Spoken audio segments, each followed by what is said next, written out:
What's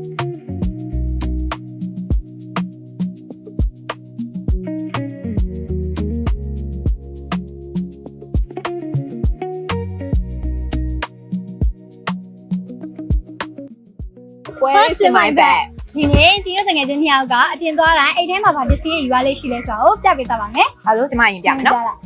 ။ကဲပထမဆုံးကတော့ပတ်စံအိမ်။နောက်တစ်ခုကတော့ပတ်သက်ဘူးလေဖုန်း။ဒီသွားရင်တော့အလှပြင်မလို့နှက်ခမ်းနေပေါ့ဒါလေးပါတယ်။ ဒီအိမ်ထဲမှာတော့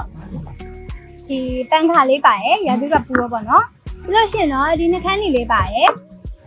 ပြီးရင်တော့မရှိမဖြစ်ကဒီ MPU ကက်လေးပေါ့နော် MPU ကအဲ့ဒါဘာလို့တဟာလဲဒီကက်လေးရှိလို့ရှိရင် ATM ဆက်တွေမှာလည်းငွေထုတ်လို့ရတယ်ပြီးလို့ရှိရင် e-commerce နဲ့ချိတ်ထားတဲ့ website တွေမှာလည်းဈေးဝယ်လို့ရတယ် post ရှိဆိုင်တွေမှာလည်းငွေရှင်းလို့ရတယ်ပေးတွေ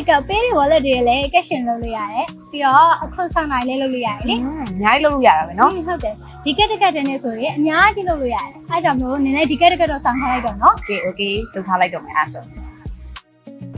MPU ကတ်ကိုရှောက်ထားခြင်းနဲ့ဆိုရင်လူကိုယ်တိုင်ကိုယ့်ရဲ့မှတ်ပုံတင်မှုရင်းကိုယူသွားပြီးတော့စိုင်းနေတဲ့ဘက်မှာရှောက်ထားလို့ရပါတယ်ရှင်